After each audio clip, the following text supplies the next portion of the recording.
Halo pemirsa dan pendengar RRI Net dimanapun Anda berada. Saat ini saya berada di Jalan Faisal, tepatnya di Warkop Deng Anas.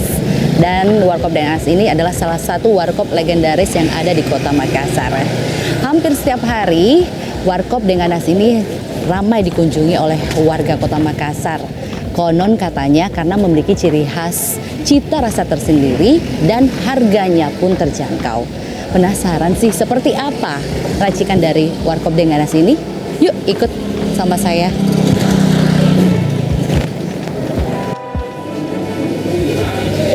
Assalamualaikum Deng. Assalamualaikum warahmatullahi wabarakatuh. Apa kabar? Alhamdulillah. Deng Anas? Baik. Alhamdulillah.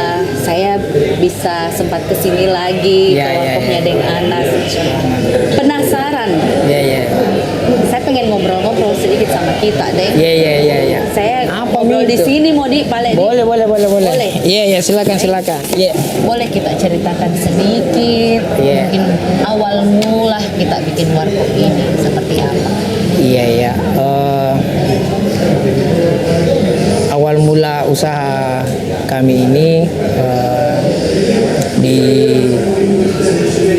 Warkop Deng Anas ini, itu kami mengawali usaha ini pertama dasarnya dari orang tua. Mengawali usaha kami di tahun 2001, kami dirikan warkop kami pertama itu di pinggir jalan. Pinggir jalan itu tepatnya di Jalan Petarani di tahun 2001. Posisinya itu pas di depan Hamrawati. Nah, kalau orang dulu tahu pembakaran kapur itu posisinya di situ. Nah, itu di pinggir jalan itu, dan bentuknya itu masih dibawa dari serma permanen karena masih atapnya masih dibilang masih seng, tapi sengnya ya bukan seng yang mewah ya, tapi yang artinya yang bekas masih gitu. Dindingnya juga begitu masih Dan berukurannya masih kecil dari warkop masih kecil. Ukurannya itu baru di dalam itu baru ada 2 meja. 2 meja. 2 meja. Ada meja tambahan, meja kecil itu 1. Nah, disitulah kami mengawali sejak 2001 sampai dengan 2004. Nah, kami ada sedikit kendala di kondisi lokasi tersebut itu, ada masalah, kepingin dijual lokasi itu. Maka kami pindah di lokasi tepatnya di samping kantor PU, itu di Jalan Pelita, itu sejak tahun 2004. Nah, di sanalah kami merintis kembali sebagaimana awal usaha kami di Petarani tadi. Nah, di sanalah kami memulai lagi kembali seperti halnya awal mula, karena konsumennya masih sifatnya masih sedikit waktu itu, dan penghasilannya ya masih sedikit juga. Nah, di sanalah kami menetap sampai 2008 sudah mulai ada perkembangan usaha kami, maka kami dapat rezeki dan sudah dipercaya bisa dipinjamkan uang begitu. Nah, maka kami mencoba membeli suatu wadah yang sifatnya permanen. Nah, inilah warkop yang sementara yang kami tempati sekarang ini. Dan ini sudah dimiliki. Nah, alhamdulillah sudah dimiliki. Alhamdulillah setelah pandemi ini perkembangan konsumen kami semakin besar gitu.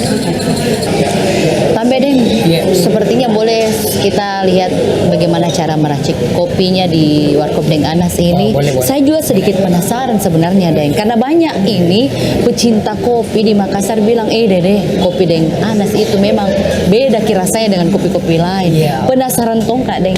Boleh. Nah, Di sini bagus. Apa yang membedakan ini Deng dari kopi-kopi yang lain gitu sampai memang Warkop Deng Anas bisa bertahan sampai saat ini? Iya, sebenarnya kopinya sama ya. Sama kopi produk Saya boleh deh dibikinkan satu Oh boleh, buat boleh, saya. boleh. Nanti saya sambil ini ya.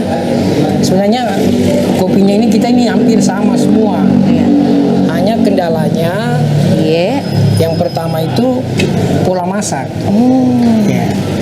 Nah, disinilah pola masaknya ini tidak semua orang bisa menyamakan dari segi pola masak tadi.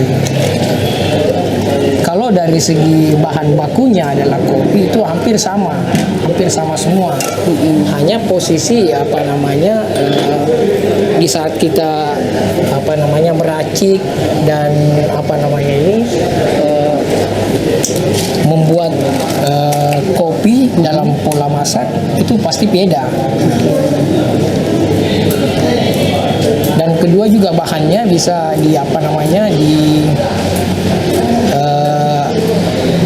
mungkin hampir dibilang sama, tapi mungkin ada sedikit beda karena ada beberapa produk kopi yang kami gunakan untuk kami campur. Oh, oke. Jadi itu resep rahasia tersendiri dari Warkop Deng Anas ya. Ini pun pola masaknya ini tidak serta merta. Kalau dibilang sudah mendidih itu belum tentu. Belum tentu, artinya nanti betul cita rasanya yang sudah saripatinya sudah keluar, lalu kita membuatnya. Nah, cara buatnya seperti ini. Boleh. Kayak gimana itu, Deng? Kita buatkan ya. Cara masaknya seperti ini. Cara buatnya. Nih, tapi hampir semua orang ya pergunakan susu ini ya. Tapi begitu susunya masuk, mungkin kopi yang kita tuangkan ini bisa jadi beda. Bisa jadi beda karena disebabkan karena tadi yang awal tadi itu adalah pola masak. Pola masaknya nggak bisa tidak hampir sama gitu, memang beda. Wujud daripada kopinya saja ini mungkin hampir dibilang tidak ada yang menyamakan ya, apalagi rasanya gitu.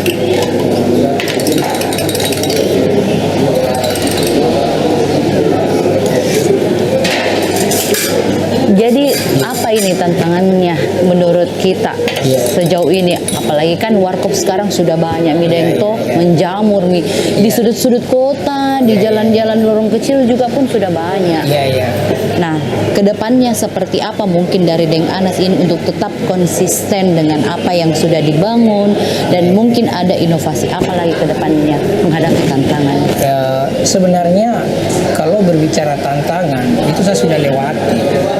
Jadi tantangan saya rasa bukan lagi suatu hambatan bagi saya, tapi bagaimana cara saya bermotivasi untuk meraih jauh lebih besar dibanding dengan hal-hal yang kami sudah lewati kemarin. Di masa milenial ini bagaimana supaya cita rasa kopi kami ini dapat dinikmati oleh kaum ibu-ibu. Tapi alhamdulillah di saat sekarang ini sudah banyak pejabat yang datang ngopi di sini, khususnya di kaum ibu-ibu. Karena dia bertanya kan ke suaminya sebagai pejabat gitu, datang ngopi di sini, gimana sih? Kok dijadikan tempat sarapan paginya di Warkop Deng Anas? Apa sih Deng Anas itu? Minuman kopi apa sih yang disajikan itu? Dia coba, alhamdulillah mereka senang dan suka. Seperti bukanya jam berapa, Pak? Saya buka setengah 6. Setengah 6 jam ya. Habis salat subuh udah buka. Habis salat subuh sudah buka. Nah, untuk satu gelas kopi seperti ini harganya berapa? Kalau yang sekarang ini yang kami sajikan ya, kami di sini harga ini sebenarnya tidak bervariatif ya. Bervariatif, artinya tergantung kalangannya yang minum. Tapi tetap kita standari, ada standarnya seperti kopi yang dicangkir ini memang harganya sekitar 14.000. Namun kami tidak menutup kemungkinan ada konsumen kami pemainnya tidak mau kepingin dan nikmati kopi yang yang disajikan dalam bentuk seperti ini, mungkin harganya kami bisa sadari bahwa mereka juga kepingin menikmati, namun daya belinya kurang atau itu kita tawari yang jauh lebih harganya itu lebih terjangkau lagi. Terjangkau lagi. Karena sudah ada yang disiapkan. Berarti memang di Warkop Anas ini mengikuti pangsa pasar aja ketika Yes. konsumen datang meminta saya pengen ada harga sekian Yes. dibuatin. Iya, dibuatin. Tapi kalau memang mau dibuatkan secara eksklusif harganya ada, juga beda ya. ada. Oke, luar biasa. Dengan Ana saya penasaran sebentar saya icip kopinya. Boleh. Yes. Dengan Ana sukses Ki, Iya, selamat sama-sama. Iya, Ki, selamat. Terima kasih banyak. sehat-sehat selalu. Nah pemirsa dan pendengar RRI Net dimanapun Anda berada, dari banyaknya warkop yang ada di Kota Makassar, warkop ini yang selalu menjadi perhatian karena banyak tokoh-tokoh masyarakat bahkan golongan pejabat mampir untuk menikmati cita rasa kopi yang diracik oleh Deng Anas. Saya Syareni beserta tim RRI Net mengucapkan terima kasih atas perhatian dan kebersamaan Anda. Sampai